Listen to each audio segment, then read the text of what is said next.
I ran up a check, I might do it again.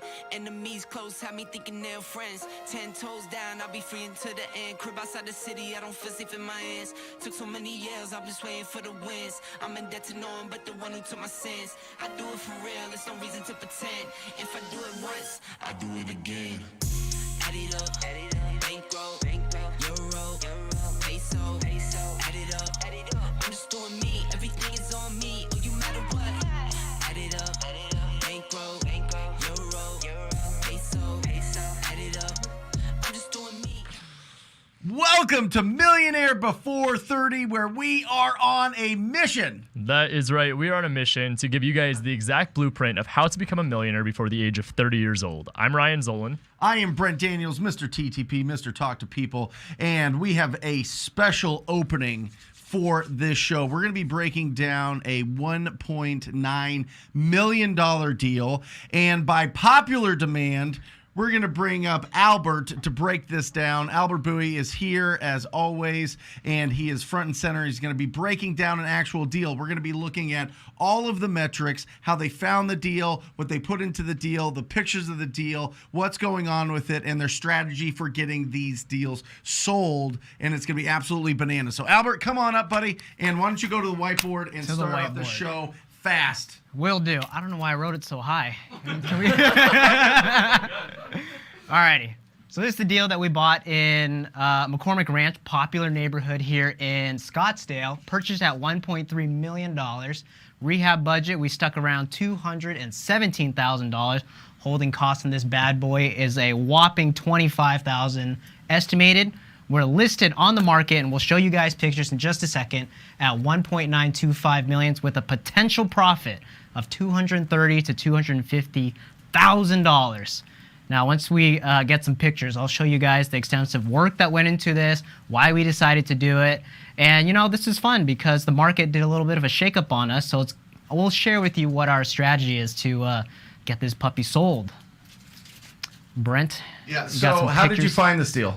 This deal actually came from Keegley. So this came from relationships built with Ryan. So when we saw this one, we had a good relationship built, and we snagged this one instantly. Awesome. And so how did they get that deal? Do you know how it was sourced? It was direct to seller. Okay. And they sourced it because this was an actually canceled listing. The story was the previous owner tried selling this house, couldn't do it. They actually didn't like the people that were coming into it, so they're like, now let's take it off the market. And then Keegley snagged it up, and that's where we came in.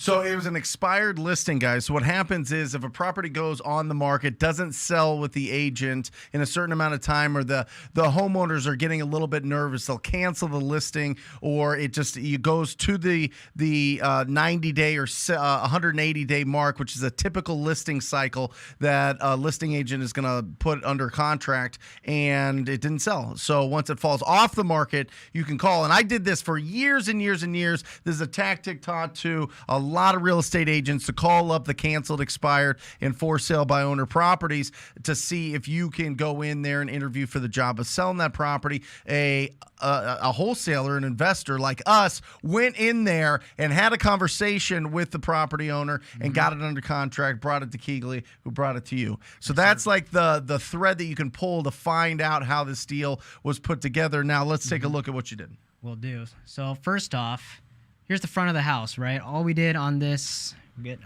exterior here was we painted, fixed it up, got up to modern standards, took out some bushes here to expose these really nice windows. But essentially, the exterior was pretty good. As you can tell, this is a really solid built house, so there wasn't much money needed for the front other than some landscaping and just some paint and some love. Now, this one is where most of the money went. We have a massive kitchen island here that we decided to open up. And to give you guys a better perspective here, this is our front dining room. I'm trying to get over here. Here we go. This is a good shot. So when I got this house, there was a wall that spanned this entire length of this house. And these are vaulted ceilings, so this was a high house, right? Yep. Took this wall down, put up a new beam, matched it, stained it to add that coziness, and then we were able to put in that massive island that you see there. This is an 11-foot island. Love it. 11 feet long, 6 feet wide, with a waterfall edge. You have your entire pantry, soft close, microwave drawer, all the fixtures that really make it a luxurious kitchen that you can look out onto your expansive home. One of the unique things is the feedback I got from the open house is the flooring choice. Why this choice? Yeah. Truth be told, hardwood floors were getting hard to find, and they were expensive. So what's the next best thing? It's tile. I enjoy the feeling of when you walk on tile. It's very solid. It's very rigid. When you have some nice loafers on, some shoes, it clicks very nicely. Loafers, yeah, Yes. lots of loafers. Now let's look at the comps here, okay? So guys, this is a peer into our MLS, and we have something called Monsoon, which is very easy to see what things are selling for. What you'll notice is the little green flags that you're going to see on here are the active or under contract, or under contract with buyer contingency. These ones that are light green are the ones that are coming soon, and the ones that are blue are the closed listings. So when you're looking at comps, guys, when you're looking at, and this is for anybody wholesaling or flipping or whatever you want to do, whatever strategy that you have, if it's your first 12 months, it should be wholesaling. If it's your first 12 months, find the deals. Become a master at finding discounted property. But once you start getting into this business and start doing some other things and looking at doing flips, you're going to have to really dig into the comps. Which comp did you use? So we use this comp right up here. During the height of the market, when we bought this thing, we knew there was spread anyway, but this one actually surprised us mid-construction. This one went on the market, instantly sold over asking price. This was over asking price by about 70, 80,000, I believe. Yep.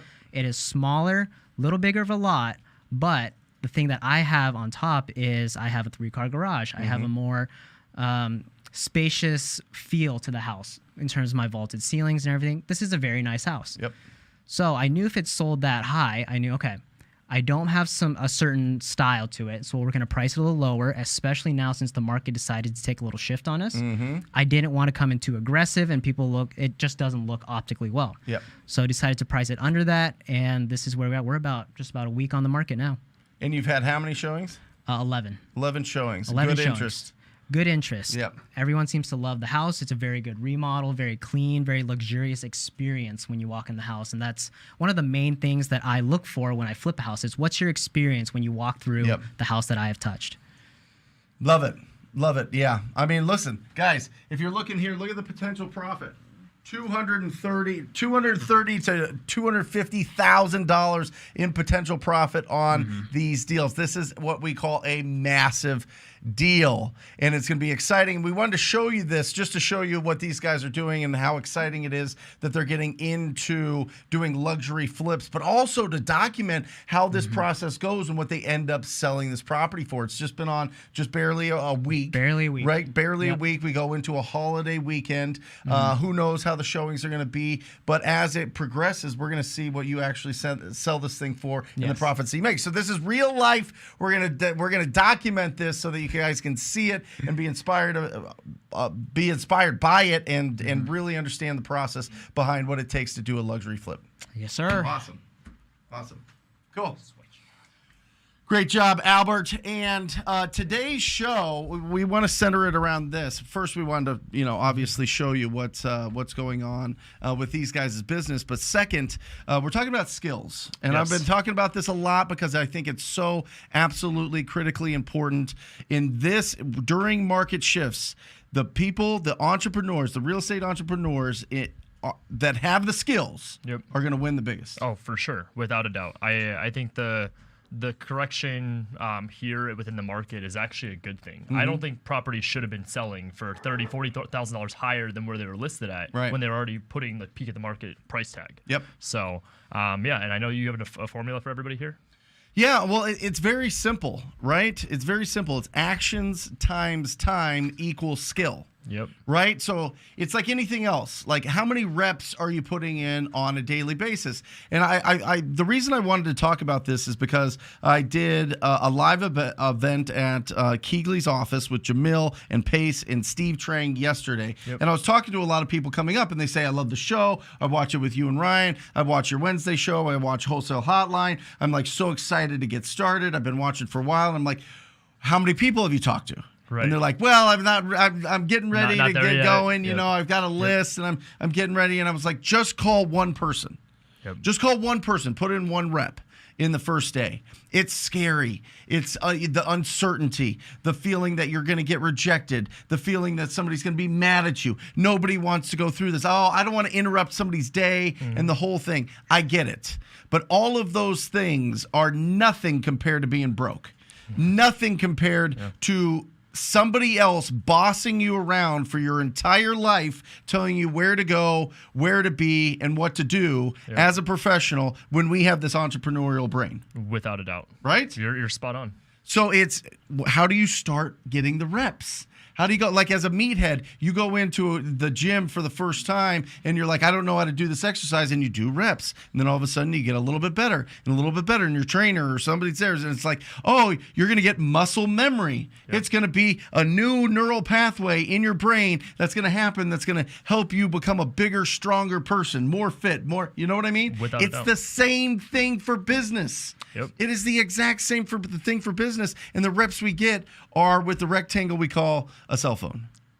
Right? Yes, sir. I mean, talk to me. Yeah. I would say it goes for anything in life, like you said. So like you use the example of going to the gym. I'll use the example of riding a bike. You got to start with your training wheels. The training wheels, I mean, you're probably not going to fall off on training wheels, but like the first time you take the training wheels off, you're going to fall. Mm-hmm. You're going to learn from failing and making mistakes. It's getting the repetition in. It's just doing things consistently. I mean, I always say that like one of two things is going to happen when you start taking action. Either one, you're going to give up and fail, or two, you're going to fail forward and you're going to get better every single day. Which option do you want to do? So well, and that's if you're taking action. Absolutely. It's the only way. So I think that there's a lot of fear, and I'm just speaking for myself, learning something new or getting into something new that, okay, I'm going to start this thing, I'm going to fail, it's going to feel bad.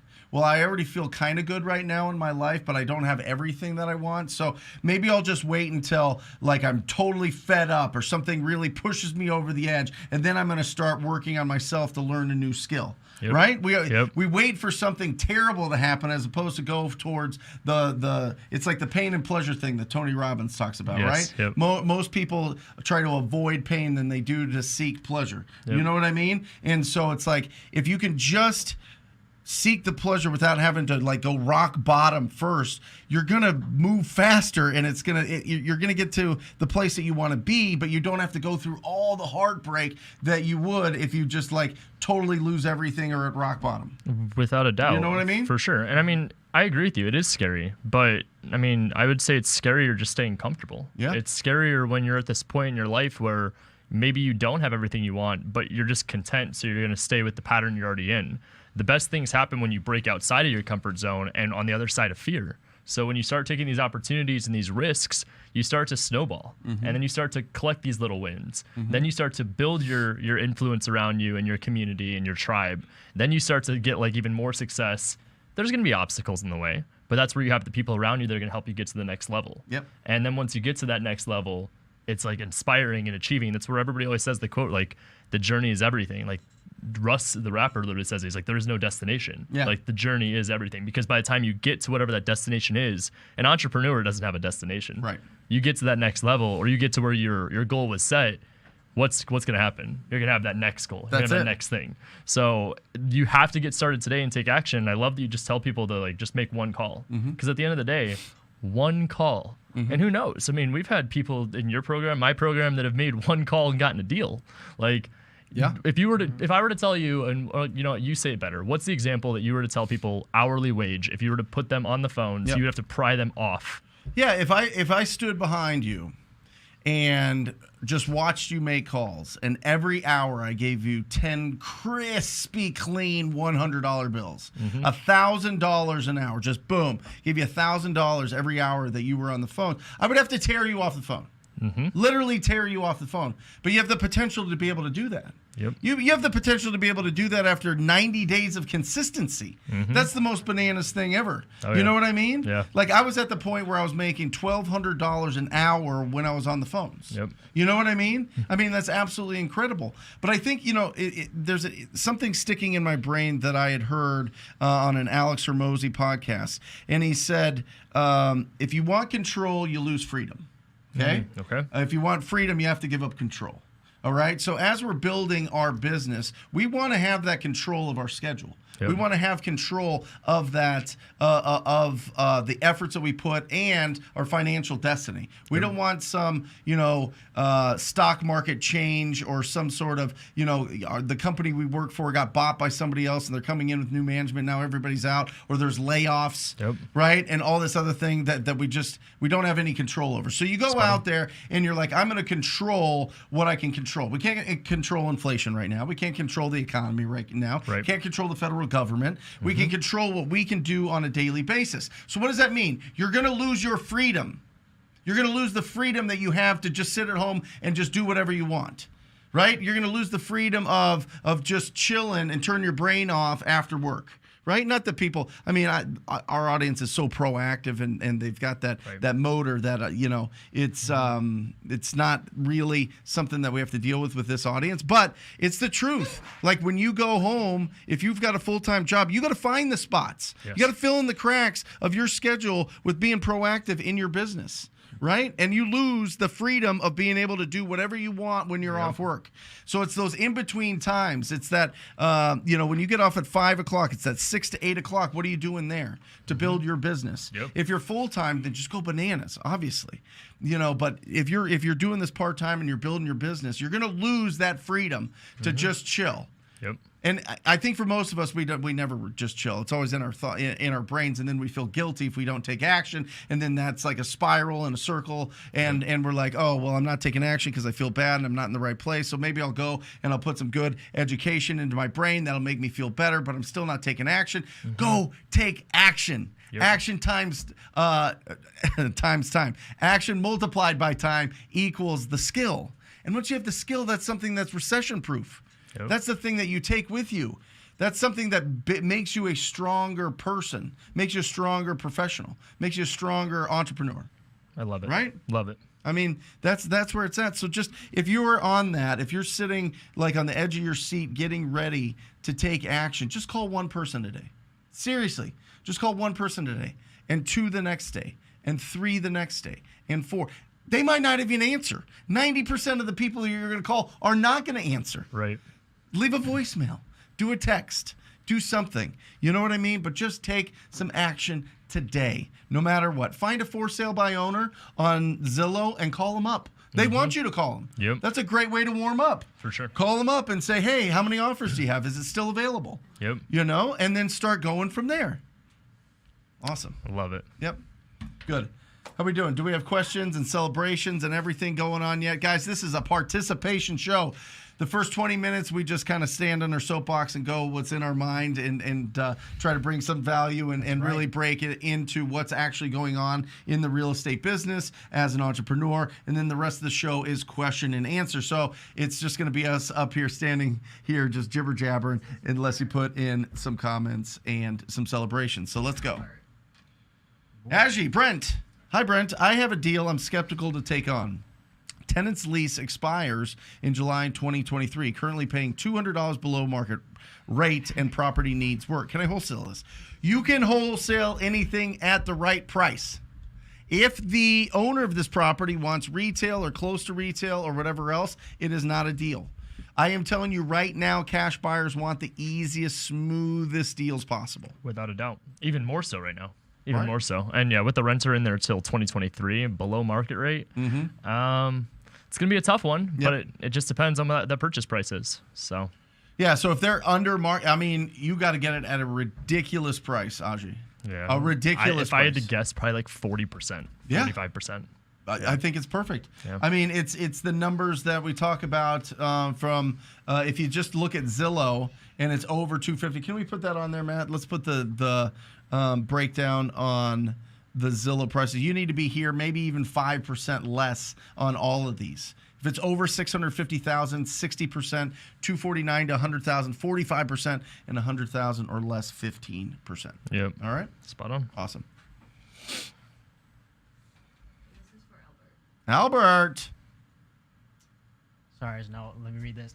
I apologize from the real honest investor. I apologize if I missed this detail, but at what percentage of ARV did Albert buy and did it sell at the projected ARV? I did the math real quick for you, my friend. I'm at around 68% of ARV, and we're currently listed on the market. So, of course, when it sells, we will tell you exactly where it sells at. Let's go. Yep. Another one for Albert. From Bopley, hard money used, yes. This one was bought with hard money and private money. So the holding cost you see on there, that's where it comes up. So it cost me a whopping $300 a day to hold this property, and that is just from the hard money. You bought it at 67%. Yep. Yeah. 67%, guys. I mean, listen, we know our numbers. We've been doing this a long time. You know what I mean? That's where you want to be. And if I was a wholesaler on that, I'd want to get it at 60%. Yeah. And sell it at 67%. I think they made 50. Yeah. Yeah. There you go. Just about 50. Right. Yeah. There you go. Airbnb play, perhaps?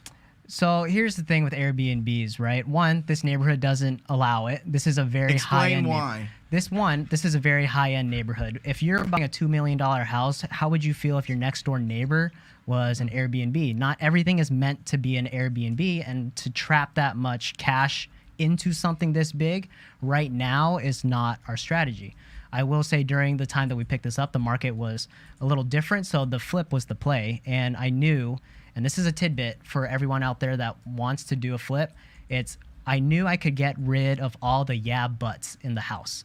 The yeah buts are the things that you physically cannot change about the house. When a buyer walks in, they say, oh, this house is so beautiful, I love the kitchen. Yeah, but it's on the main road. Those are things I can't fix. So how many yeah buts can I fix? And I knew I could fix That's huge. everything about this. And that's why I took this one down as the flip it did. Yeah. Awesome. And it ended up being competitive. There was like 3 or 4 other people that came to them that were like, yo, we want it. And fortunately, we just had a really good relationship. Like Albert said with Keegley, and I just texted Jamil, and he's like, it's yours if you want it. I'm Yeah. like, cool. Awesome. So There you go. from Drew, Brent and Ryan, I closed my first deal and recorded a few weeks ago, and I have 6 more under contract. I need help selling these 2 I have in Northern Arizona. Where can I submit? Hold on. Awesome. Hey, Drew Biz, for real, Let's go. email me these, Brent@talktopeople.com. Do it right now, Brent@talktopeople.com. Not only do I love buying in Northern Arizona, but we've got a lot of buyers up there as well, brother. So real curious to know if it's Prescott, if it's Flagstaff, if it's Sedona. Where is this property? If it's Pine Top, let us know. That'd be awesome. Love to work with you on this, Drew. Yeah. Love it. I'm going up to my cabin For the 4th? tomorrow and for the 4th in Flagstaff. Nice. It's going to be Taking wonderful. a long weekend? A long weekend. There you go. Yep. Cole, there he is. Brent, not sure if you remember me yesterday asking how to get my first deal, but I'm making 30 days of 10 calls from now on. No excuses. Good stuff. That's right. I love it. Just start taking. I'm telling you, it's not that scary. I'm telling you, once you start doing this, you're going to understand that the fears and apprehension that you had before is a delusion. You are hallucinating. Just go take the action. If your goal is bigger than your fear, you are going to win. No doubt about it. So just focus on the positive. Focus on the things that you can accomplish and like crush that fear. Crush it all down. You're thinking too much, Cole. I guarantee you're a super smart person, maybe an analytical engineer mind. I don't know. And there's a lot of people on here that have this beautiful, brilliant, powerful brain, and it's stopping you. You're being too logical about this. You know what I mean? Just take the action. Just take the action. Doubt, disappointment, right? It's going to happen. It's going to. Distraction, it's going to happen. The 3 Ds, it's going to happen. Crush all of that and just set aside 15 minutes to make calls, 30 minutes to make calls, an hour to make calls, right? Spot on. When you were starting out as a fresh, crispy 18, 19-year-old, right? Yep. The first time you were having professional conversations Yep. about real estate, how did it feel? What were you going through? Do you remember the emotions, yeah. the thoughts, So- what was happening? I laugh when you talk about it because you say make one call, do this, do that. I started on a team where I was fed to the wolves. Yeah. So I was an ISA, an inside sales agent, and I was licensed. So typically ISAs are not licensed. They just Right. work through a database. But my entire job was sitting and cold calling homeowners. And it was either looking to see if they wanted to sell or calling leads that were already in the database that asking if they wanted to buy. Right. Now, I was putting in 11 to 12-hour days from day one. So I showed up. I had to wear slacks. I had to wear a polo. I had my own little cubicle, and they sat me down and they were like, "This is a dialer. Click this button. We're listening to every call you make. Have fun. Follow this script." And I was like, what team was it? it was a team at Keller Williams. They're not a team anymore. They're Sure. 2 girls that went their separate ways. Yep. They have their own teams now. Yep. But honestly, it was like tough love, but it actually helped Yeah, because it was like, again, putting in the reps. By week 3, I mean, I'd already talked to like 20,000 people or 20,000 dials. I talked to like, I don't know, it's probably like close to 1,000 at this point. Yeah. But like still 20,000 calls in like my first 3 weeks. I was basically like, yeah, here you go. Figure it out. How fast did it go to where you felt confident? How long did it take? My first week, I updated my iTunes playlists. Okay. I figured out how to put the dialer on to where it was ringing, but it wasn't actually like making, or it wasn't ringing. It was just like racking up my time, so it looked like I was actually doing the dialer. I learned how to basically not do the work. Excuse me, not do the work. Yeah. And that's when I realized, like, oh shit. You're I'm just not hurting go- yourself. Yeah, I'm literally not doing anything. You're just hurting yourself. So by week 2, I came in with a different mentality, and then I got my first deal. I think it was like 2.5 months in. So I mean, I was putting in 40, 50-hour weeks my first 2 months. I mean, it is what it is. But I also was lucky enough to be on a team that they had all the resources, the scripts, the platforms, the dialers, leads, all that stuff. And then by the time I started taking action, they were actually giving me good constructive feedback on. Did what they I was give you a saying. script? Yeah. Yep. Did you use the script? I did, and then I started tweaking it a little bit to figure out what worked best for like Sure. what my style was. Yep. And then again, that's when the coaching came in from them. So once a week, I'd sit down with one of the team owners, and they'd be like, "You said this on this call. You should have said this. You probably could have gotten it." There was actually one that even came to me, and they're like, "You said this on this deal." I called them right after, and I got it. We're under contract now. And I was like, "Oh, all right, cool." Yeah. So it was a lot of learning, but overall, 12 hours a day, that's to the extreme. We're saying make one call, and watch it compound. Go from And then 1 keep to going. 2 to 3 to 4 to 5. By the time you're a month in, you're making 30 plus calls a day. It becomes just like the usual for you. You're going to come in, and then it's all of a sudden, it's like part of your flow and your routine and your lifestyle. It's like all of a sudden you wake up, it's a non-negotiable. You have to make at least 30 calls. Yep. So Yep. And then it becomes part of you. Yeah. It becomes a skill. Yep. And then your brain isn't hijacking your action. Correct. And that's what's really powerful. And you can't get there unless you're taking the reps, unless you're putting the reps in over time. And that's what's building the skill. And that's what's so critically important. And I'm telling you guys, people need your help out there. People need you to go and reach out to them and help them solve their problems with these properties. You might not believe it because you've made a couple calls and people are like, "Oh, you're the 15th call. I don't need to sell in this and this and this." You have to talk to 200. That means you got to call 2,000 typically, maybe 3,000 to talk to 200 to get one deal. But that one deal is $15,000. Yep. And when that $15,000 hits your checking account and you pull that shit up on your phone, your brain breaks. You're like, "Oh, it's all worth. Let's go. Let's on. keep it going." Yep. And then people go out and hire 15 VAs and give all that money back. But don't do that. Don't do that. Stay very, very lean right now. Cut all unnecessary costs. And I will say this, I said it yesterday, and this is really, really key. Any leads that you have right now, I want you to call them up and ask them for an appointment. And I want you to get an appointment. And I want you to have a conversation with them that says, "Hey, listen, this is the buy now price. In 30 days, it's going to be 10 to 20% lower." And that's real. And I'm not saying that we're going to take a hit like that. I'm telling you right now, during this turbulent time where cash buyers are pausing their buying for the next 90 to 6 months, 90 days to 180 days, you got to have the most unbelievable deals to sell to your cash buyers, or you're not going to get them sold. Yep. And the sellers aren't going to get it sold. All right? So either they put it on the market if they want to sell, or they work with you. Right? That's the choices that you want to give them. Hey, listen, if you want to get this price, great. I've got a great agent I can refer you to. If not, this is our buy now price. It's going to be different in 30 days. And it's the absolute truth. And you're going to get a lot of deals. People are starting to come around to understand, right? It's coming into the collective consciousness of property owners that, oh my gosh, we haven't seen interest rates like this in a very long time, right? We're in the 6s. It's going to 8, guys. It's going to be in the 8s. Yep. Interest rates from like 2. You know what I'm saying? So that's the buying power of the cash buyers in the marketplace are going to be affected by that.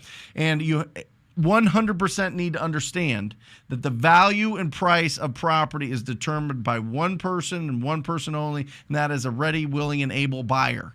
It's not the market. It's not Zillow. It's not appraisers. It's not agents. It's not the seller. It is a ready, willing, and able buyer. If a buyer's not willing to come in with money to purchase this property, there is no sale. Right. There's no deal, right? So the buyers determine everything. Buyers determine everything, and that shift is coming. Before we could lock up anything, sell it to buyers. Buyers would take it and bid it up, and it'd be bananas, right? It's different now. I'm telling you, it's different. And that's just from our own businesses, our own experience. Albert? No, agreed. I mean, perfect example is when this flip got listed on the market. It was like, okay, even at this high price range, I know I can still sell it very quickly. And now since it shifted, it's like, okay, I need to pull back, especially as we're thinking about the next flips. It's okay, we need to estimate for longer holding times. It has to sit. It's got to season itself in the market before we do it. And it's just the whole thing. You have to shift yourself to what's going on in the market. Yep. Love it. You've been lifting? Look at that. Look at that vein popping on his bicep. What is happening here? Crispy over there. Jeez Louise. Vascular Albert. I love it. That is great. Those houses don't flip themselves. Oh, my God.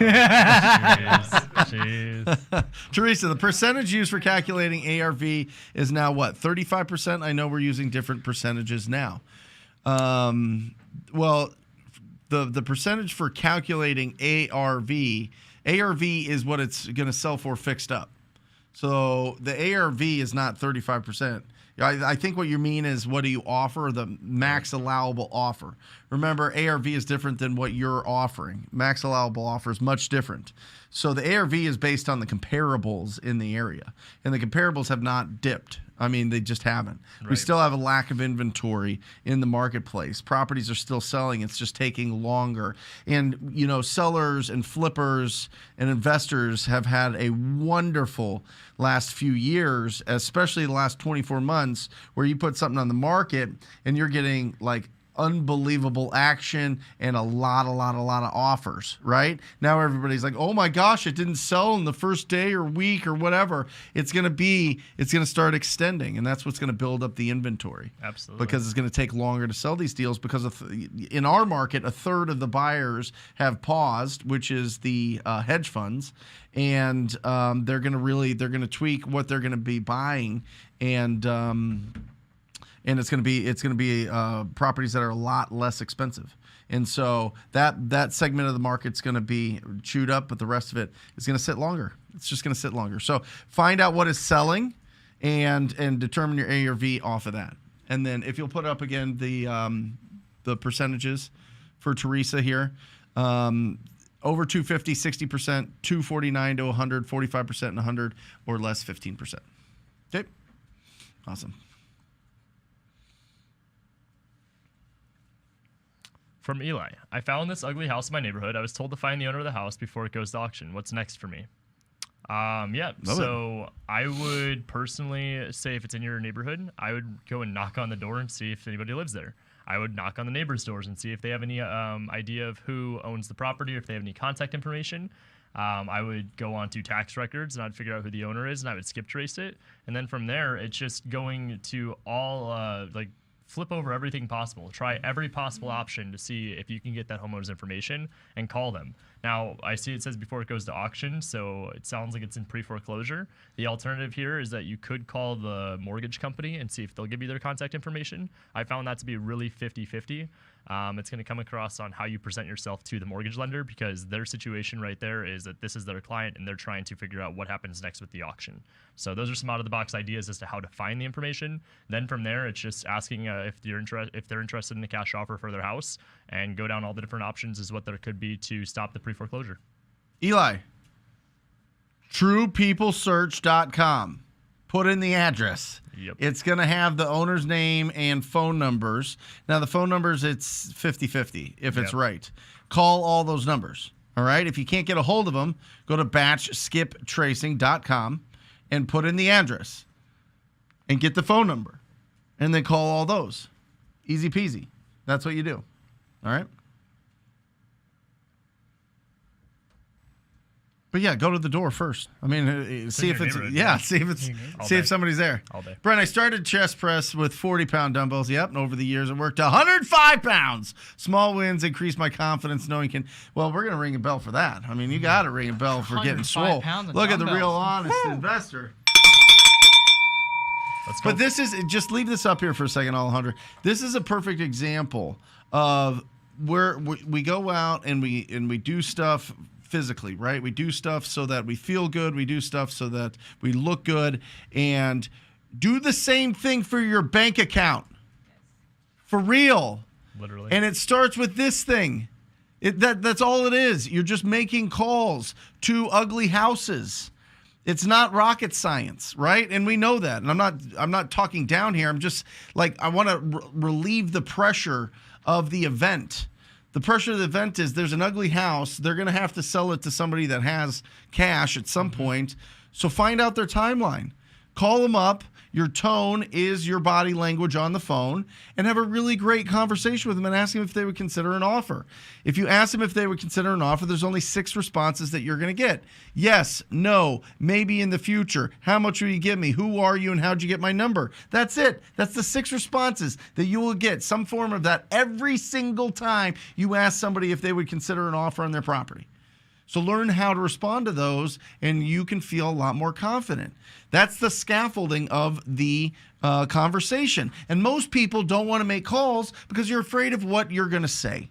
How do I open this up? How do I how do I sound confident? How do I have a confident, optimistic tone? Stand up. Be in a well-lit room. Put a smile on your face and dial the number and call them. The script is in ttpinsider.com. You can get it every day of the week, 24 hours on demand. Go get the script and use it. Seriously, use it. And you got this. But thank you. Thank you for being the real honest investor. It's the absolute truth. You start with 40-pound dumbbells. Now you're at 105-pound dumbbells. You get stronger the more you do it because it's a skill. It's a muscle that you build. So do this for your bank account. Do this for your business. Do this for your mind. Do this for your family. Do this for all those goals that you have. Do this for your why, whatever it is. That's it. Love it. It doesn't happen overnight. Let's remember that. This man did not Look at just this hit- guy, Mr. Vascular here. He did not just You hit go, boy. 40 and go to Yeah. 105. Like, that was probably years of hard work Of over and course. over and over. Yeah. Rudy, I have a seller who has a property with liens attached. Awesome. County kicked him out of his home that is now boarded up. I have a buyer lined up. How can I present without being able to get in the property? Yeah, so I think you're getting ahead of yourself here with having a buyer lined up because what you need is to talk to the seller. So if they kicked him out of the home and it's boarded up, you got to figure out where the seller is. You got to figure out what the situation with that property is. Did he lose? How do yeah. you kick somebody out of their house? Yeah, like that's what I'm saying. If he owns it, like unless it was a foreclosure, they can't. Unless just come in unless they closed on it or took it from tax liens. or took him to jail. But yeah, I would say like out of those options, you got to find seller. It doesn't matter if you have a buyer or not if you don't have the property under contract. So, Rudy, make sure that it's not the state that owns the property, right? Or it was foreclosed on by somebody that bought the tax lien at the auction that kicked him out. But I don't see how they would kick him out of his home if he owns it. If you own a property, you have the right to be in that property. Maybe jail. I mean, if it's boarded up, maybe it was like. I mean, it could be jail. Come on. It certainly could. That would be different than getting kicked out of your home. Yeah, right. That'd be, I mean, I guess this kid getting kicked out. It's a different home that you live in now, but yeah, I would find out exactly who owns it, have a conversation with them for sure. And just if it's the city or the state or whatever, it's don't spin your wheels with them. But if it's an individual, go after them. Yep. Yeah. Guys, if you guys are getting value, please hit that like button. That just goes out to everybody. It means a whole bunch to us that you hit the like button, and that if you're getting real value out of this, subscribe. I mean, we come out with new instruction, new inspiration every single day on this channel. Make sure that you are subscribed. Turn on the notifications so that you can get that little hit every day. Boom, it pops up and you're like, oh, awesome. Hit that and then get that going. And then I do this every morning. Whatever I'm subscribed to, I hit it. Boom. I'm getting ready in the morning. It gets me pumped up, and then boom, I'm like off and running. You know what I mean? So if you're getting value, do it. Austin, Go ahead. how do I handle a stop work order or expired permit? Title said we can't close until this is taken care of. Seller wants nothing to do with it. Damn. So stop work order or expired permit. They're referring to like fixing and flipping, I'm assuming. I'd be curious to kind of take this one back and peel back another layer here. So if there's a stop work order or an expired permit, why are they selling the house? What happened? Did they run out of money? What's the situation that's going on here? You need a little bit more information. Obviously, title's going to treat that kind of like almost like a lien if there's stuff that's going to interfere with them closing on the property. So I would say there's more questions to be asked here. Ask the seller what happened with the property, why there's an expired permit or stop work order, and then ask title what they need on your end, and then go and do whatever title says. That's it. Yeah, talk to the title company and say, who do I need to talk to resolve this? Yeah. That's the conversation, Austin. Who do I need to talk to resolve this? Yep. Awesome. From AR, is the Zestimate percentage for bigger markets like Texas and California still 60%? I would say it might even be a little bit cheaper, but it depends on where in those big states. Like, yeah, if you're in Austin, Texas, I mean, you could go probably 65. You could go 80%. Yeah, you could go much higher. Just supply and demand. Any of those, Southern California, LA, San Diego, San Francisco, any of those. If you're like at Zillow and you just back out what the estimated fix-up costs on that and then realtor fees, you're going to be in a good spot. You'll be able to sell those deals because people are just chomping at the bit to get into those markets, and they're willing to pay ridiculous prices. I mean, you have to understand, like 9% of the U.S. land mass is where people live. 9%. All right. And then if you really want to pull it even tighter and look at the markets where the weather's beautiful, or it's like a really, popular economic zone in the United States, there's only certain amount of land. There's always going to be people trying to get into this area. So they demand higher prices. And it always will. Even during the downturn, those areas were bananas. So I would just say back out repair costs and back out some agent fees, and you'll be close. Yep. All right, from Lee Sean Williams. I'm signing up for Privy, but skeptical about how to submit on-market deals out to start. What do I need to have to make this happen? You should go watch, was it 2 episodes ago? Last week's episode? 2 weeks ago. We put together a buyer package or a purchase contract package that you're going to want to include all this information with your on-market properties. So obviously, we can go through it right now. Yep. So Do it. there's a purchase contract you're going to need. Inside the purchase contract, you're going to have all your terms. You're going to have, and this is a little bit of a side note, but you're going to have your address, your purchase price, your earnest money amount, title company, inspection period, and then any additional terms if there is any that apply. So you need that purchase contract. We like to include proof of funds. We like to include testimonials. We like to include past deals if there are any. We like to include a nice little love letter. Inside this love letter, it talks about the property. It talks about who you are as an investor and why this property is the perfect thing that you're looking for. Is there anything I'm missing out of those 5? Those are the 5. Yeah, that's it. I mean, that's Those 5 right you there. got to put together the package. Yeah, and those 5 should make your offer come across pretty significantly better than somebody else that just sent either a text, And a phone email. call. Yeah, obviously call them. Don't just submit all that stuff and take away your time or your transaction coordinator's time. Make sure you're doing your own due diligence and calling the agent. And remember, at the end of the day, a lot of times our offers can be insulting with these on-market deals. So what you need to do is you need to set expectations with these agents and ask them for more opportunities. So if you're providing value and coming across as a sincere investor and telling them and explaining why your price is where it's at, lead with the idea that maybe it isn't going to be the best fit for you to be the buyer, but how do you get on that list for the next time they come across an opportunity like that? So aside from that, Privy's great. Utilize a lot of the trainings and stuff we've got on social media, but just like we've been talking about this whole show, take action. I think it's really interesting because the competition for real estate agents to get listings is very high. So they're going in there, telling the sellers, I can get you the most amount. It's going to be the best. I'm going to do the Cheapest best commission. marketing. I'm going to really push it hard. And then when they get a low offer and they have to present this to their seller, the seller gets pissed, right? Or they assume that the seller's going to get pissed. And so they get very defensive and very until it sits on the market a bit. Correct. Until the market hits them. Until they have the conversation that goes, listen, at the time that we put this listing on, it was great. Things are changing. We need to be more realistic about it. And then you see a lot of the sellers going, no, I want to cancel the listing with you. I want somebody that's more aggressive. I want somebody that's going to go out there and earn their commission, right? And so they list it again with somebody. And then again, nothing happens. And again, they get lowball offers. And so sometimes it takes a while. And that's why I think that you have what's the minimum amount of time that it's on the market? We're doing 10 days. Right. You are actually right. I think it's more like along 30 now. If it's been sitting for a month on market, there's a motivation to sell. So I would say 30 days minimum on market is a sweet spot to go after right now. Awesome. Yeah. Get him, LeSean. Kim, I got earnest money for a 10K assignment. Kim Young in the house. Let's go. That's how we do it. Congratulations. Get that deal closed. 10K. Wait till that hits your account.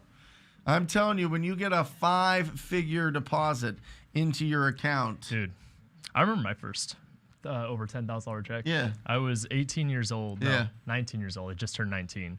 And I got like a $17,000 check.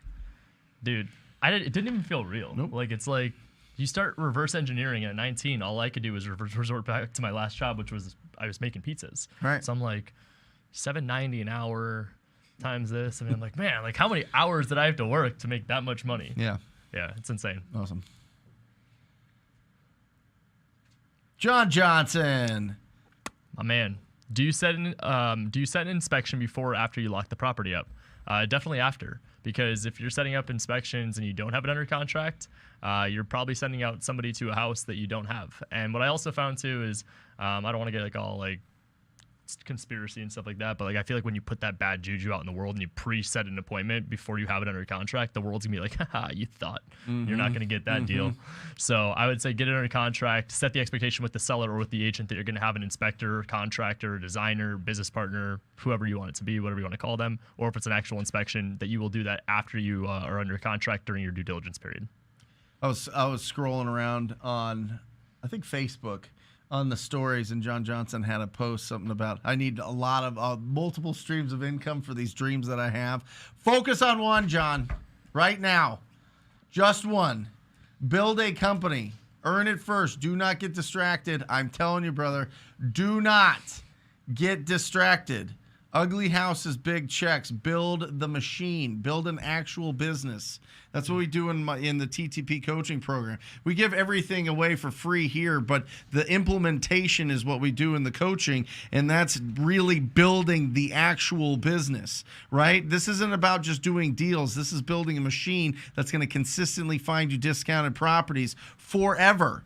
Start with that, then pull yourself out of that business and start something else. But until you've really got that thing running and it's consistent and it is giving you predictable and duplicatable, if that's a word, results, that's when you start pulling yourself out and start looking at different things that you can do. But earn this thing first for real. And you're going to get a lot more followers, John, and a lot more people in Discord, and a lot more people, and you're going to have more impact with a lot of people because your Discord's awesome, by winning.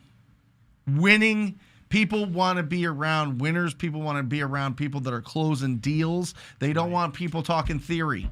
They don't want people talking, this is what I think I should do. This is what you should go and do, and you're not doing it yourself. I'm not saying you, John. I'm just saying everybody in general. Stay focused on building this business, especially right now. People that are scattered are going to get crushed in this coming market. People that are laser focused with that magnifying glass and starting a fire as opposed to just waving it all around willy-nilly are going to win.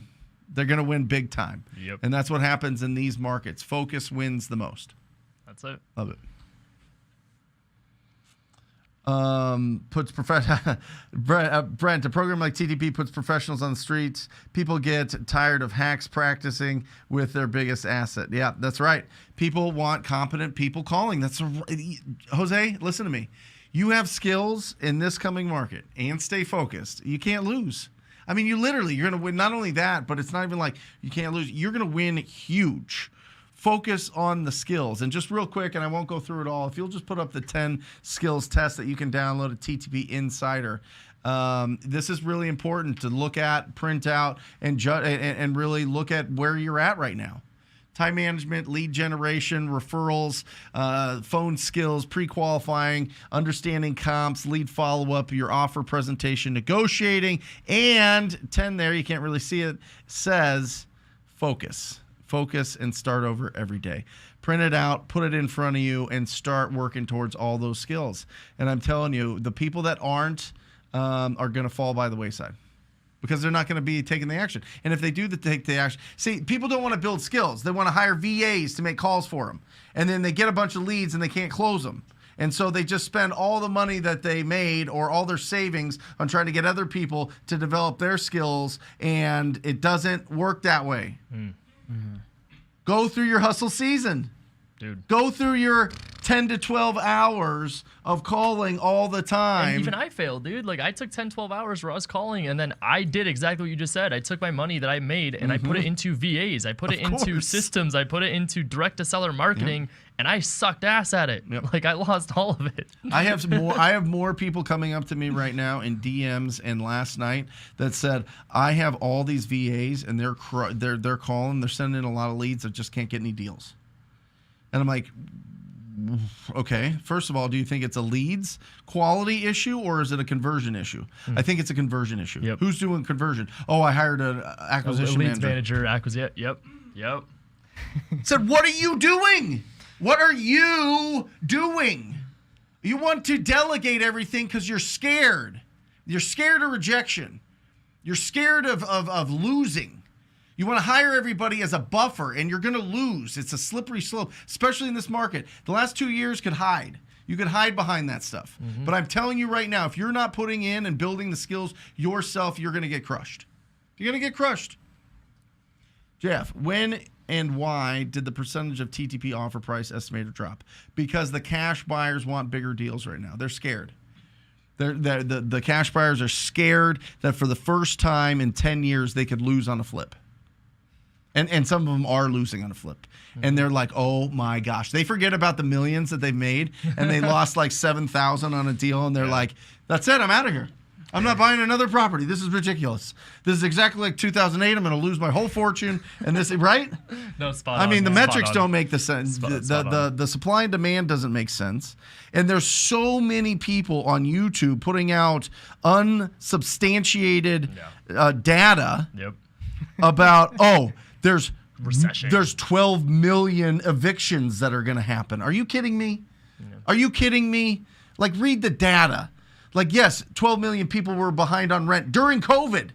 That's when they took the census. Like, stop it. Stop using data and, like, scaring people to get clicks so that you get money from Google to send you because you get more views. It's ridiculous. Stop falling into the negative traps that you're watching.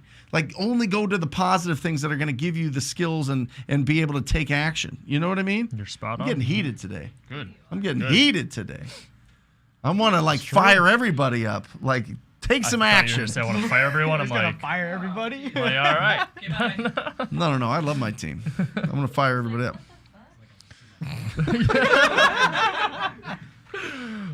From Julio, if a house is condemned and the property also has liens, what type of buyers should I target to help take these types of properties down? Fix and flippers, buy and hold investors, hedge funds if it's in their buy box. I think the question goes more to what does the seller want and what does the deal look like? Then you'll be able to figure it out. If it's skinny margins and it's a good rental, it's buy and hold. If it's something that is closer to retail, a hedge fund. If it's something that needs a lot of work and remodeling, fix and flipper. Yep. Simone, love you, Brett. You and the crew are the reason for my real estate journey, and I know one day I'm going to shake all your hands and thank you in person. Absolutely, but let's get real, Simone. You are the reason for your real estate journey. Your brain, your goals, that motor inside you, that pilot light that's on fire, the stars in your eyes. That is what is the reason for your real estate journey. We're just going to guide you. We're just going to make sure that you don't, take the long way around to get to where you want to go. You go straight up. So thank you for participating, but take the action. Just keep taking the action, and we'll have you on the show. We'll have you just standing right here. We'll be interviewing you. We'll be ringing the bell. It'll be absolutely fantastic. Love it. Donovan. Saw Donovan last night. That's right. Yes. Did you make it? So I was standing there at the event last night, and Donovan is working with Keegley to sell his deals in Tucson. Donovan is a 2019 TTP family member, TTP Beautiful. coaching student. And we were sitting there, and he's like, yeah, I didn't even tell him yet from Keegley. And he's like, I just sold the deal. Yeah, well, actually, we have multiple offers, but we have $25,000 minimum on a deal in Tucson. Donovan's like, all right. There you That's go. awesome. So here we go. Oh my gosh. On market deal. Let's go. Congratulations. Let's go. Congratulations, Donovan. Oh, Ring come Ralph. on. Just Ralph, just passed ring my that final bell. class to ring take that my broker bell. exam. Come on. Broker There you investors. go. There you go. Broker investors coming soon. What? And you have a brokerage? I mean, are you able to bring people into your world with Real? Yes. Yet? Yes. Yep. So, who was it? Ralph. Ralph? Yeah. Ralph, I would DM this man right here, Ryan Zolin. Hook us If you're up. looking for a place to hang your license, he's connected with Ryan Panetta, connected with Steve Trang, doing some amazing things with Real. We're gonna- and yeah. We're gonna reel you Yeah, in. sometime. Yeah. Cyrus, Minnesota agent investor here, closing on JV deal for $14K tomorrow with an Astro student. Squad up. Let's go. And just assigned another off-market agent deal for $11K today. Thank you, Ryan. Come on. My man Cyrus. Let's go. Let's go. This dude's a stud. He actually runs our accountability group in the Discord. I love So it. he's one of our agent investors. I told him kind of like how we're going to start implementing a bunch of free accountability calls for people that Yep. are watching even these shows Yep. to just go in every single week. And this guy stepped up. He was like, He's hey, part of your yeah. coaching? Yep. He's, Can we put if anybody wants information on that, let's make sure that we put the banner there for anybody that agentinvestors.com. Yeah, and use code TTP. You guys can get a discount. It's $100 off. Nice. But yeah, it's been incredible. So Cyrus is one of the great success stories. Awesome. Congratulations, Cyrus. Timothy, hi. Is the national list of closing escrow agents that are open to wholesaling assignment contract? Is there? Said differently, not all escrow officers are open, so how do you go about finding one if you're new? Timothy, so the best way to do it is just join a real estate investing Facebook group in your area and just post who is the best investor escrow agent, and then see who responds. People should respond in there. There's a lot of escrow agents in there, so they'll respond in there, and that's a great way. And then just call them up and see what their experience is and their feelings. You know, are they super positive about wholesale deals? Are they kind of like, we kind of dabble? Or are they like, yes, we love these deals, bring every deal to us? All right? Yeah, and make sure if they're like skeptical and they're like, oh, we do it here and there, don't use them. Yeah. Trust me. Yeah.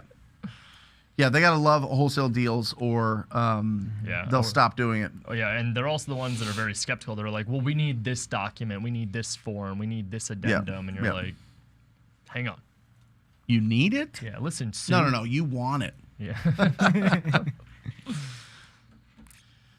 B Fleet, when doing comps, would you guys check past 6 months or 90 days? I always go 90 days. 90 days is first. If I have to go 6 months, I will. But 90 days, especially right now. That's it. I'm telling you, B Fleet. Yeah. Right now, with everything that's going on, as interest rates keep ratcheting up, you're going to see the prices kind of, the prices when they put a property on the market for $350 and then it went up to $425, it got bid up. It's going to start just selling, they'll put it on the market now at 400 and sell for 400 or around there. So you want to make sure that you're using the last 90 days, preferably. The sooner the better. I mean, if you could do 30 days, that's awesome. But 90 days is what an appraiser is going to look at first in the neighborhood first. I mean, this is just appraisal rules. And so we just work off of that, and your buyers will work off of that, unless they're buying it to rent type of thing. That's a totally different thing. But if it's a flip property, for sure, 90 days. Spot on. What are your target monthly KPIs for onboarding realtors? So I'm not sure if they mean like for like real how or you getting you getting referrals from agents. How many are you trying to get? Like referrals for properties? Yeah. So I mean, we don't have KPIs for that because that's obviously out of our control. So as for agents, what's your goal for reach out? Yeah, so we want to talk to 50 agents per day, and then out of those 50 a day? Yeah, that's the goal. Now it ends up Who's being doing that? Acquisition guys. Ooh. Yeah. How many do you have? We've got 3. So each one calls 12. Yeah. Calls or talks to? Talks to. So they got to call 120? It's not even calling. Like what we found a lot of success in recently is in texting. Yeah. Yeah. So Okay. However, the agents want to talk the most, cater to them. If it's email, do email. If it's texting, text them. If they want to call them. However, the best we can talk to them. What if they want to meet you for coffee? Nope. Listen, man, if you got a deal to the table, I'll meet you for coffee, but not until we do some business together. Why don't we meet face to face first, and then we'll talk about exactly what you're going for. Why don't you come into my office for a buyer appointment? Can you FaceTime? Yeah, no. My favorite line. People do that, by the way. Yeah, absolutely. Agents are notorious for that. Yeah. And my favorite line to use is, "Hey, look, I'm super busy. I've got a lot of appointments that I always do. I'll make you a deal. On our first deal that we get, I'll actually hand deliver the check to you over coffee." That's what. Troy by Playboy. You look like a Playboy. Look at you. Get him. Get him, dog.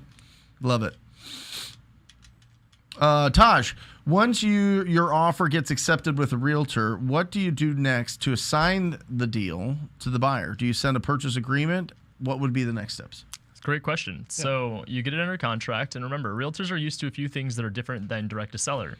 They're used to closing costs being split down the middle. They're used to appraisals and a bunch of inspections being done. They're used to inspection or due diligence periods.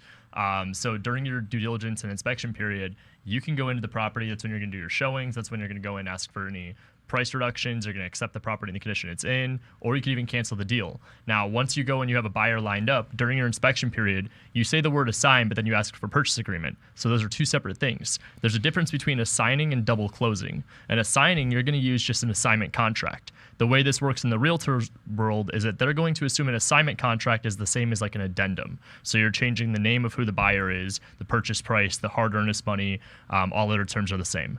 Now, then with a purchase agreement, that would be if you're double closing. So you have to pay the closing costs on the first leg of the transaction, and there's also closing costs on the second leg. So an assignment contract is what you'd want to use to assign the contract, send that to your end buyer, you get it all signed, and once it's fully executed, you send that document to title. Title then follows whatever the instruction is from the assignment. Then realtor, you can decide if you want to tell them or not. I always recommend to tell them during your inspection period once it's assigned, and then you're good to go from there. Awesome. Brent and Ryan, what percentage should I be using out here in Vegas? Do you guys buy in Vegas? Yeah, Vegas is very similar to Phoenix in the percentages. Mm-hmm. So we're going 0.8 ARV. I don't have the mic. It's fine. ARV times 80%. So whatever the fixed up value, whatever it'll sell for, looking beautiful, times 80% minus repairs, minus your fee that you want to make is your max allowable offer. So figure out what it'll sell for, totally beautiful, times it by 80%. It used to be 0.84, now it's 80%, minus repair cost, minus your fee, equals your max allowable offer. Hope that visual helped you. I'm trying to do it like I would do it on it's like a puzzle, you know? like a mime. I mean, it's like a miming it. You know what I mean? You know what it is. I saw your work done. It was, yeah. From Victor, hey, do you need to have a cash buyers list in the market ahead of time or work with a local wholesaler and pay them 20 to 30% of the profit? It's a fantastic question. It's not an or. Yes, that's exactly where I was trying to go with that one. It's and. So what you need to do is, I always say find your buyer first, because it's going to give you a little more confidence. If you're going into a market where you don't have buyers and you're just submitting offers, you're not going to feel good when you do get something accepted, and then you go and you find a buyer that's like, yeah, you locked this up way too high. So you need to be working the market and building a buyer's list as you're doing the two together. There you go. Yep. Tony Z, I know you believe batch is best for skip tracing, yes, but do you feel the same way for pulling lists, or do you believe PropStream or another list provider is more accurate? Both of them pretty much use the same source for the lists, PropStream and batch. It is a personal preference, to be honest. We pull from both, Tony. We test both. Both have come. The income that we've made from PropStream list versus batch leads list is not exactly, but it's within, $10,000, $20,000 difference over the last 3 years. So it's up to you. I wouldn't overthink pulling the list. The data is going to be very, very, very similar. I like pulling lists from PropStream. My Jeremy, my disposition manager, who works with his wife, Jackie, who's my lead manager, they pull lists from batch. So we do both, but we also have the whole county skip traced already. So, but we do pull niche lists to be able to get that, to be able to get the most likely people to sell at a discount. Yep. One of the comments got Albert laughing over there. Hey Ryan, when you submit an offer to an agent, when do you give them the addendum that allows you to assign the contract? So we in Arizona don't need to do that. Our contract's already assignable. Now, if you're referring to other markets where there may be a clause that doesn't allow assignments, you want to make sure that you have that clarified before you get it under contract. There's markets where you have to get an addendum or like a and give it to the agent. Not to the so the agent would get the document signed if it was like on market, right? And you get that document signed within your purchase contract, like your bundle of paperwork that you have the right to assign. Right, sure. Yeah, so it's like an assignment clause or an assignment addendum, but you wouldn't be giving that to them. They would be giving that to you to sign. Yeah, most of the time it's baked into the contract. Correct. It's not an addendum. Correct. And you also don't send the assignment to the agent. You'd send the assignment after the fact to the title company or closing attorney, and then they handle all the work from there. Yeah, and it might sound confusing, but basically in a realtor contract, there's a section in it that's blank. And typically that blank section is filled in with the right to assign the contract, the right to market the contract, the right to do all of the things that we use in a wholesaling contract. Mm-hmm. What do you put it on in page 8? Do you put anything about assigning? Nope. Nothing. Do you have anything about marketing the deal? Mm-mm. No. Got it. Arizona's a different state. Now, what we are still waiting for a response from the new brokerage is House Bill 2747 that we have to disclose we're a wholesale buyer. Right. Now, we technically should be disclosing that right now as a wholesale buyer, but Mm-hmm. if we are actually buying the property, we don't need to disclose that we're a wholesale buyer. Right. So that's where it's kind of a gray area at the current moment for Arizona. But if anything were to change and we have to, the only thing we'd put in there is seller is aware that buyer is a wholesale buyer. And from there, we'd already have that conversation with expectations set with the agent prior to them getting that offer from us. Yeah. So. And agents are about to get real comfy cozy with those. Oh, yeah. Let me tell you something. I think that agents are going to be in for a complete 180. Mm-hmm. Like, they have no idea their world is about to flip upside down on them, and the only way that they're going to be able to sustain themselves is by having as many tools on the tool belt as possible. Which agent knows how to work with investors? Which agent knows about wholesaling and fix and flips and all that kind of fun stuff? Mm-hmm. Who knows creative finance? Who knows commercial? Who knows business broker? Who knows how to be a traditional agent? If you're a real estate agent, you need to go to TTP Insider. I am telling you, if you do not have those skills, it's going to be a rough time.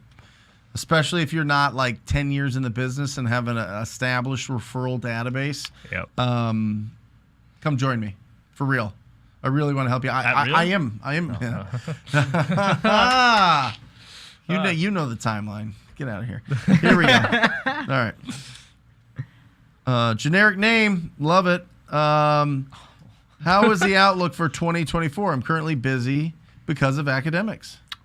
Well, my crystal ball, I left it at home because I was looking at it. No, listen, who knows? I mean, if you look at projected, listen, I don't want. I don't want you. I don't want you living in the future. I don't want you living in the past. I want you to live today, because this is where you can actually do the work. Right. The rest of it is just chemicals in our brain that we make up and we control any way we want to do it. We can do it positive. We can do it negative. We can do it neutral. We can just chill. It doesn't matter. It's gone. It's already gone there, and it hasn't even happened. So we can control what we can control now. What I know is in 2024, the outlook is if you talk to enough people, you're going to find the most unbelievable discounted properties in the marketplace and make a fortune. Yep. That's what I know. Without a doubt. That's the outlook. The outlook for my company, and I'll just tell you this, is we are going absolutely bananas with making sure that we get on every appointment face-to-face, belly-to-belly, knee-to-knee as possible in this transition.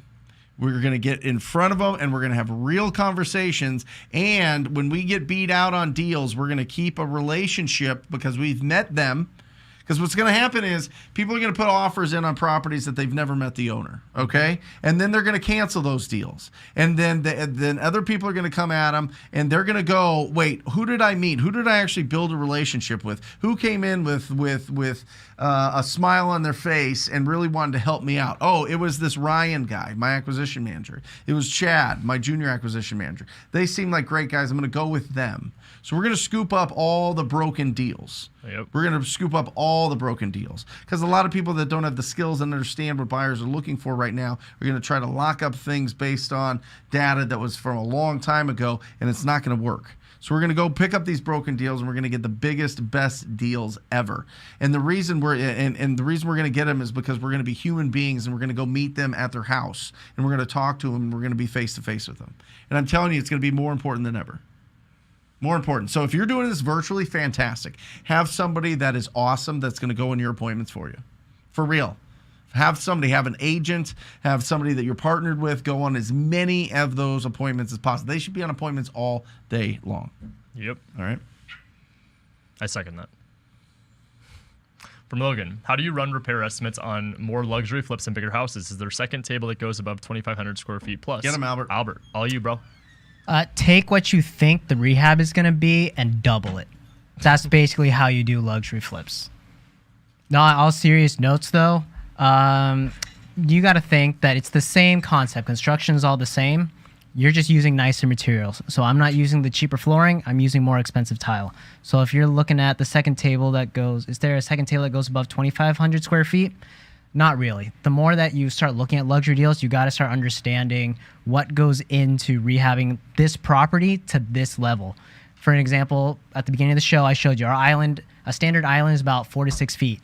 My island is 11 feet. I took it 3 times the size, so there you go. It's added extra cost. But like I said, don't overthink it. Just seriously look at, it's all the same thing. Look at the ugliest houses, and for the luxury flips, just remember, it's going to cost a lot more than what you think it's going to cost. Yep.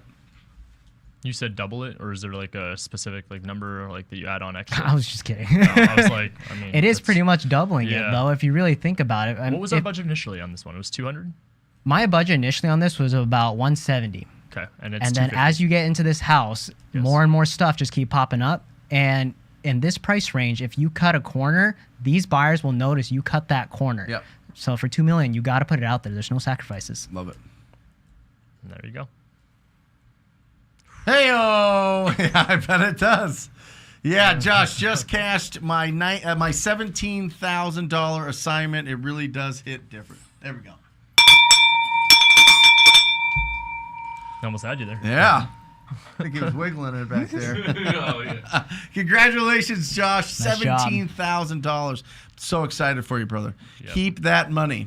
All right? I think we just answered this one. Yep. Sorry. Nope. Yeah, you're good.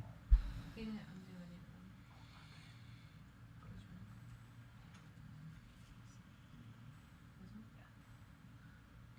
Sell Prop Now, LLC. How can I verify I am dealing with a real seller with title free and clear? And how can I ensure I will not get burned out the deal when I bring my end buyer, provide the details on the properties? Great question. So this goes back to controlling what you can control. So title will verify, or a closing attorney will verify the title's free and clear. You're not going to go into the appointment and be like, seller, verify this with me, this. I've actually had it more often than not that sellers have something on their property that they don't know about, and then title gets clouded before, like, right when you open up escrow. They're like, oh, there's this lien, or there's this tax that needs to be paid, this HOA lien, whatever it is, and that gets taken care of out of the proceeds from when you purchase the property at close. Now, as for how do you ensure you will not get burned out of the deal, you're going to have it under contract. So when you send it to your buyers, you already have this property, and you have the legal ability through equitable interest to wholesale it. So I wouldn't really focus too much on how to protect yourself other than just already having it under contract. If you're going to go play the risky game of sending an address and getting a buy number from somebody before you have it under contract, make sure it's somebody that you trust. Yep. Make sure it's somebody that's not going to go around you. Now, obviously, it's a pretty small world in the real estate investing space, so I would send it to maybe 1 or 2 people, get their buy numbers, take the average of the two, and then go and make that your offer. So just be mindful that if you're going to ask multiple people for buy numbers and you take it to somebody else, it's not always the coolest thing to do. So find someone you could trust.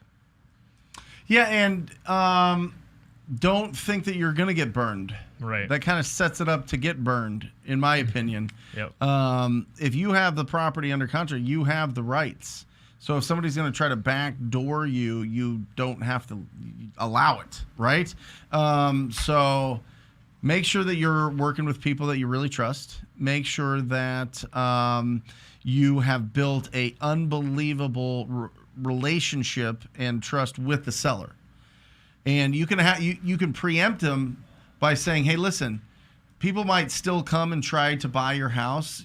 They have to understand that we're under contract, and you can't accept other offers. That would be a breach of this contract.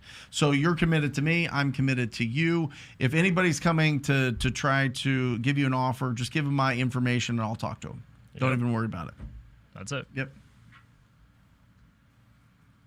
From JF, should a new wholesaler with limited funds start with batch leads or prop stream? Is having both overkill? I would recommend batch leads to start. I think it's a good resource and a hub that will allow you to tap into batch dialer, batch driven, batch skip tracing a lot easier. And I've never really had as much success with prop stream as I did with batch. So. Yeah, with batch, the nice thing is when you skip trace through it, it prevents you from skip tracing the same address over and over because they come up on different lists, right? Yep. A tired landlord might also have a lien on it, or it might be in pre-foreclosure, or it might just be in your driving for dollars list or whatever else. So if you put all your lists into batch leads and skip trace it through there, then you don't have to worry about double paying for each address.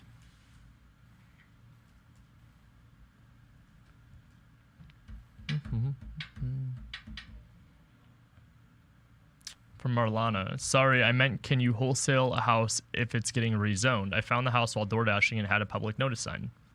Yeah, you can. You just want to make sure disclosing that to your buyer that it's being rezoned. Make sure that your end buyer knows what the zoning requirements are and everything, so that way they're not buying a single family home that's being rezoned for commercial, you know? Yeah, Marlana, if it's getting rezoned, they probably aren't going to sell that property. I would have a conversation with that owner and see what's going on. But if they're going through that whole process of getting it rezoned, they've got a plan for that property. And typically that plan is not just selling it at a discount. So for the most part, people that are rezoning have their ducks in a row. They have attorneys. They have people that are working with the city or the town or whatever else. And so it's typically they hold on to it. Yeah, if they're rezoning, it's also they're probably trying to do something strategic so that they're worth more money or whatever. Highest and best use. Yep. From Isaac, how can I overcome cash buyers buying over asking price on an ugly house? Put them on your list. That's what I'd recommend. You can't beat people that are going to pay higher than you on a deal that you're going up head-to-head against. It's the same struggle I go with when I'm on the MLS and I'm going against a retail buyer. The past 2 years, I had to understand that as an investor, I needed to make sense. Now, granted, we could pay pretty high prices on the MLS, but we were still going against a traditional home buyer, somebody that was buying this as their primary use. They were starting to get a little stupid, waiving appraisal up to $150,000 over its price. So the only thing I had going for me was that I was a cash buyer. In this instance, how do you overcome cash buyers buying over you? Beat them to the deal, or like I said, add them to the list. Yeah, add them to, like, the listed lock buyers up the deal and sell it to them. Yeah, you know what I mean. And like that's you want them on your list. You want to be the one sourcing these deals. Now, if it's another person sourcing the deal and they want to pay more than you, they're going to beat you. Typically, if they're going to close on it themselves. If they're going to try to wholesale it, maybe they don't have the buyers for it, and maybe it falls out. So it also depends on the relationship, Isaac. You know what I mean? Somebody might offer more, but they don't go to the appointment, like I mentioned before. But you went on the appointment. You were there. You brought them cinnamon rolls or donuts or burritos or whatever it is, right? And they like you better. You know what I mean? That's Sometimes you can out relationship other people and beat them on price. That happens all the time. All the time. All the time. All the time. You have to understand, and I had this conversation last night with a guy, and he's like, well, I just don't understand why people would sell at a discount, why they wouldn't just put it on the market. And I said, speed and convenience. And he goes, well, yeah, sure, but it's like their whole, their family wealth. And I go, listen, you don't know that. That's all hallucinations. And they was an agent for a long time, and I get it. And so as an agent for a long time, you're like, well, people always want to get the full amount of what their property's worth. Well, sometimes people want speed and convenience. 6 to 10% of the real estate market wants speed and convenience because this property is causing them distress. You turn in your car to the dealership when you get a new car, and you're not getting Kelley Blue Book price for that car because you want speed and convenience. You don't want to clean up your car. You don't want to put it out on the market. You don't want to take other offers. You don't want to put in a new sound system and rims and paint job and all this other stuff, right? You just want to turn your car in and get the new car and be done with it. Speed and convenience. People do the same thing with property. They do. They know that they can get more. We show them on appointments. You can get more if you put it on the market, if you go and do this. No, I don't want people coming through my house and putting a sign up and getting it, all over. I just don't want to deal with it. All right, this is the price I can offer you. Yep. You sure? Yeah. Happens every day. From Edgar, amigos, how to close an agent CMA number, and how come an agent CMA number is to the comp value that we learned? How close an agent? I don't know if that makes sense. How close an agent CMA number is to the comp value that we learned from you folks. Could you use an agent CMA as an ARV? Yeah, absolutely. You can. Yeah. So just to decipher this for people that aren't, don't have a real estate agent background, the current market analysis is basically what we do to come up with the ARV. But it's basically an agent goes and they pull all the data and they put it in this nice presentation that shows this is why I think this is what I think we can sell your property for based on what your neighbors are selling your property for. So it's the same exact thing, Edgar. Just make sure that it's somebody that knows what they're doing. Yep. Yeah. And comparables. I mean, do your own research too. Don't rely on an agent to bring you your ARV. Yep. Generic name. Should I rent an office to wholesale for a quiet environment? No. Yeah, I don't think so. No. I mean, you can eventually, but you could do a lot of damage in your living room. I mean, I've had podcast after podcast after podcast with amazing people around the country that do it from their parents' laundry rooms, from the upstairs bedroom, from the basement, from army barracks. You know what I mean? Like, yes, get somewhere that's quiet, but I mean, you could do it in a bathroom if you wanted to. You know what I mean? Like, you don't, it doesn't, you don't have to get too crazy about it. And in the beginning, you should keep your budget as low as possible. Yep. I got my first office 3 years in, and it was a small little closet over at Regis. Yeah. And I only did it for the team. Yeah. But how would I go about hanging my license as real brokerage with Ryan Zolin? Could I still do it even if real brokerage isn't in my market? I'm in Alabama. Yeah. So they should be in the next. If they're not in that market, I'm pretty sure they are. They have 3 or 4 states that they're waiting on, but they should be nationwide by the end of the year. You would obviously need to be licensed in the state that the brokerage is in, and then you could hang your license under real there. So feel free to send me a DM on social media. I'd be more than happy to help you out. We've got over 10 people in the downline. We've been there for just a few weeks now. There's a lot of cool things coming up with Ryan Pineda, Steve Trang, myself, and maybe. So, there's going to be a lot of cool things.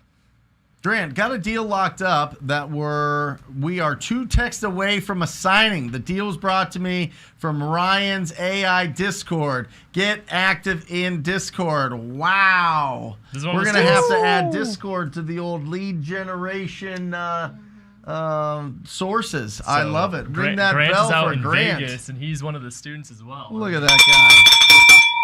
Let's go. That's what's up, bro. That is awesome. Congratulations. Get that sold. Yes, sir. Today. Let's go. For ultimate price. All right. Jay's Way. How would I go about finding boots on the ground in a virtual market? How would I pay them? Is it completely necessary for somebody just starting out? I feel overwhelmed and finding somebody trustworthy. Yeah, you got to find somebody that remember, you have to approach this relationship like they're going to win way more than you are. All right? And typically it's going to be a real estate agent that has the time and is professional, and they, take showers and they get dressed in the morning and they could represent you in a professional light, right? Mm-hmm. And so you want to have a conversation with them like, listen, I am running into a situation. I talk to a lot of people every single day, and a lot of them want retail for their property. I don't want to do it. I'm not licensed, or I don't want to do it if I am licensed, whatever it is. Can I refer you these deals? Now, if you're not licensed, you can't legally get a referral fee, right? Now, people do marketing fees and some other things, whatever. You work it out yourself, but I'm just telling you, referral fees, if you're not licensed, you can't do it. You can't get paid that way. So you can build a relationship that says, hey, listen, I'm going to send you all these leads for listings and for opportunities, but I need you to help me go on appointments and represent me in that market and go on these appointments to get these discounted wholesale deals. And if you have buyers, you can sell them to them, whatever else, but I need you to go there and represent me. And I'll give you as many leads as I possibly can to help, grow your business. That sounds great to an agent. That's like, okay, that makes a lot of sense. And then you start sending them stuff, and all of a sudden they're like, holy cow, this is real. Because a lot of people promise things to a lot of people. A lot of people are going to be skeptical until you start sending them opportunities, right? So start with the service of sending them the opportunities, the retail leads, the people that want they want retail value for their properties. Even if they're ugly, it doesn't matter. Let them go and negotiate it and figure it out. And then you can do the ask. So give. What is it? Jab, right hook, right? You know what I mean? Like, hit them with the right hook of being on your team after you provide them value, unless you want to pay them each time they go out. Listen, every time you go and show this, I'll pay you $50 or $100 or $200. Most people don't like that model because people don't have a huge budget, right? And so if you want somebody that's going to be on your team and work by commission and at some point maybe hourly, if it gets to that point, that's how you build it up. That's it. Yep. I think it's really important that you said an agent too. They're the most trustworthy people in my eyes, as opposed to just going and finding a random wholesaler on the internet. Yeah, unless you have like a family member or somebody that you really trust out there that's going to represent you and you can partner up, or a really good friend or something like that. But typically friends have their own lives and they're already doing this stuff. It's like a family member that's like, whatever, they're retired or they're staying at home and their kids are grown up and they need something to do, but they still have to pick up the kids and they still have, you know what I mean? They have some windows of opportunity there, and they're just looking for something to do, and you can help them out and pay for some things. Sure. From Grant, what's your strategy when dealing with hedge funds versus local buyers? Email blast all list, including both, call VIP buyers first, or call hedge funds first.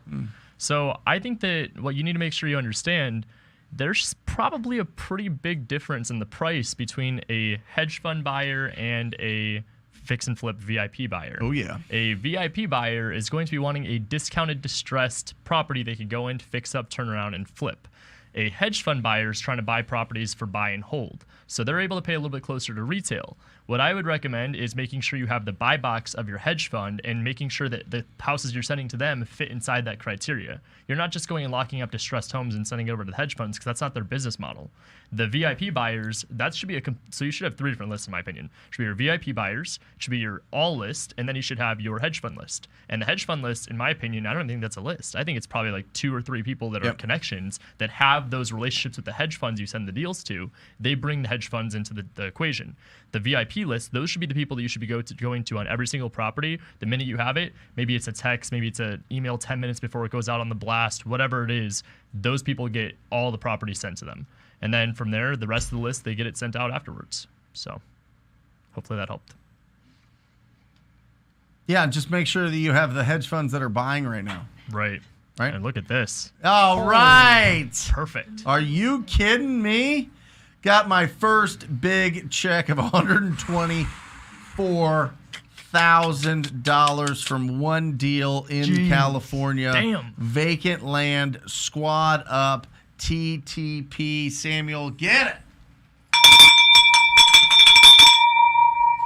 That is bananas. Wow. Sick, massive deals. That's Massive deals. Dude, I mean, massive deals. That's 3 years of pay for a lot of people. Squad up, TTP, vacant land, California. That is incredible. Sheesh. You know, the top 10% of real estate agents make $112,000 a year. He just did it in one deal. And real estate agents are sitting there like, how? What? You can't do that. Yeah, that's like, what's your commission percentage? You can't 10? do that. That's awesome. Well, let's leave on that. That is fantastic. What a high note. Listen, yeah. Guys, thank you for participating. Let's put up real quick the blueprint, the Millionaire Before 30 blueprint. Boom. Number 1, do a deal. Do a deal. Start with that. Just do a deal. All right? That's the first thing that you have to do on your path to being a millionaire. Right? Do a deal. Do something. Bring income in your own business. Yep. And as Brent says, take it from faith to fact. You've done a deal. Congratulations. Move on to doing this full time. What's that saying? It's like use your 9 to 5 to fund the 5 to 9 to then take the 5 to 9 to fund the 24/7. That's when you're doing this full time.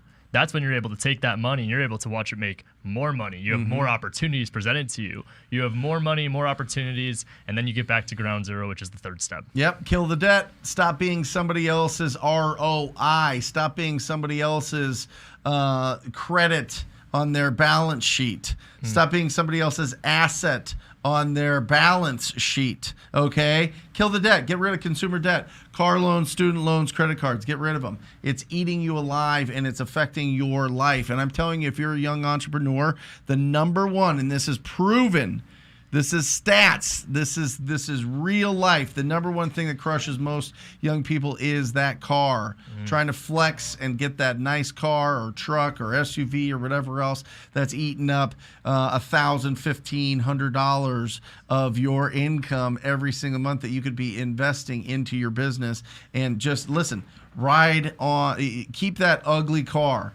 Make sure it's reliable. Keep that ugly car as long as you can and build the business. Because I'm telling you, you stay consistent for 3 years, you could buy any car you want.